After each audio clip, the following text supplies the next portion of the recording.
Hi friends, இன்றைக்கி நம்ம சேனலில் ஒரு ஹேர் பேக் பவுட்ரு தான் ரெடி பண்ண போகிறோம். இந்த ஒரு பவுடரை வச்சு உங்கள் முடியை நல்ல நீளமாகவும் அடர்த்தியாகவும் வளர வைக்கலாம். இதை ஈஸியாக வீட்டிலே ரெடி பண்ணி ஸ்டோர் பண்ணி வச்சுக்கலாம். அந்தளவுக்கு ரொம்ப எஃபெக்டிவான ஹோம் ரெமெடி தான் பார்க்க போகிறோம். இந்த பவுடரை 1 மாதம் இல்லை 2 மாதம் ஸ்டோர் பண்ணி வச்சு யூஸ் பண்ணலாம். இந்த பவுடர் வீக்லி ஒரு டைம் யூஸ் பண்ணி ஹேர் வாஷ் பண்ணிக்கலாம். ஓகே, இந்த பவுடர் எப்படி ரெடி பண்ணுறதுன்னு வாங்க வீடியோவில் போய் பார்க்கலாம்.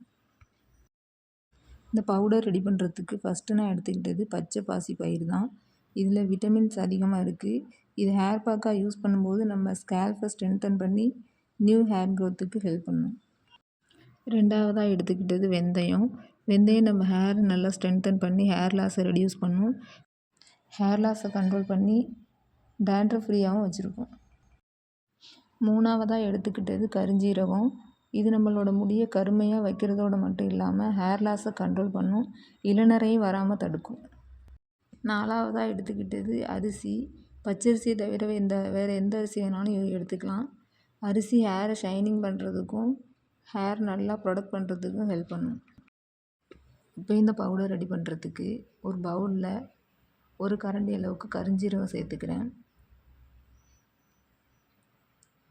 நம்ம மெஷர்மெண்ட் எல்லாம் ஒரே அளவாக தான் இருக்கணும். எந்த கரண்டியில் கருஞ்சீரகம் எடுக்கிறோமோ அதே கரண்டியை வச்சு தான் எல்லாமே ஃபுல் மெஷர்மெண்ட்டும் எடுக்கணும். ரெண்டாவதாக வெந்தயமும் நான் அதே அளவில் எடுத்துக்கிறேன். 1 கரண்டி அளவுக்கு வெந்தயம் சேர்த்துக்கிறேன். மூணாவதாக பச்சை பாசி பயிரும் அதுவும் அதே கரண்டியில் 1 கரண்டி எடுத்திருக்கேன். நாலாவதாக இது கூட அரிசியும் அதே அளவில் எடுத்திருக்கேன். எடுத்துகிட்டு இதை எல்லாத்தையும் நல்லா மிக்ஸ் பண்ணிவிட்டு இப்போ இது எல்லாத்தையும் ஒரு மிக்ஸி ஜாரில் சேர்த்துட்டு நல்லா ஃபைன் பவுடராக அரைச்சி எடுத்துக்கிறேன்.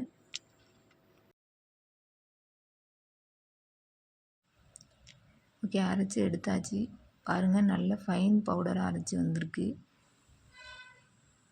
உங்கள் மிக்ஸி நல்லா அரைக்கலை அப்படின்னா நீங்கள் இந்த ஜல்லடையில் வச்சு கூட நல்லா சலிச்சிட்டு யூஸ் பண்ணலாம்.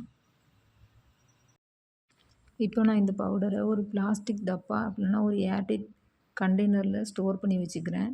நம்மளுக்கு எப்போ தேவையோ அப்போ நம்மளுக்கு தேவையான அளவு எடுத்துகிட்டு யூஸ் பண்ணிவிட்டு மறுபடியும் காற்று போகாத அளவுக்கு நல்லா டைட்டாக ஸ்டோர் பண்ணி வச்சுக்கலாம். ஓகே, இந்த பவுடர் எப்படி யூஸ் பண்ணலான்னு சொல்லிட்டு பார்க்கலாம்.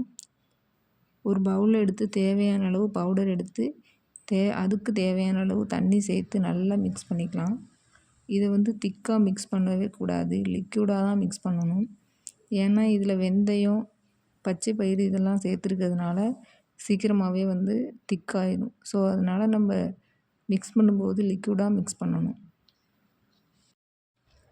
ரெண்டாவதாக இது கூட முட்டையோட வெள்ளைக்கரு சேர்த்துக்கிறேன். முட்டையோட வெள்ளைக்கரு ஹேர் லாஸை கண்ட்ரோல் பண்ணி ஹேர் க்ரோத்தை இம்ப்ரூவ் பண்ணும்.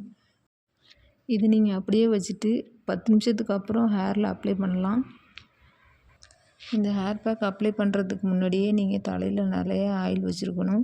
எந்த ஹேர் பேக் அப்ளை பண்ணும்போதும் தலையில் ஆயில் வச்சுட்டு அப்ளை பண்ணால் தான் நல்ல ரிசல்ட் கிடைக்கும். இந்த ஹேர் பேக் அப்ளை பண்ணும்போது ஸ்கேல்பில் மட்டும் அப்ளை பண்ணக்கூடாது. கண்டிப்பாக முடியோட எண்டு வரையும் அப்ளை பண்ணணும். அப்போ தான் ஸ்ப்ளிட் எண்ட் வராமல் கண்ட்ரோல் பண்ண முடியும். ஓகே ஃப்ரெண்ட்ஸ், இந்த வீடியோ யூஸ்ஃபுல்லாக இருந்திருக்கும்னு நினைக்கிறேன். இது மாதிரி வீடியோ உங்களுக்கு வேணும் அப்படின்னா என்னோடய சேனலை மறக்காமல் சப்ஸ்கிரைப் பண்ணி வச்சுக்கோங்க. இந்த ஹேர் பேக் அப்ளை பண்ணி பார்த்துட்டு ரிசல்ட் எப்படி இருந்துச்சுன்னு கமெண்டில் மறக்காமல் ஷேர் பண்ணிக்கோங்க. வீடியோ பிடிச்சிருந்தா வீடியோவுக்கு ஒரு லைக் கொடுங்க. தேங்க்யூ.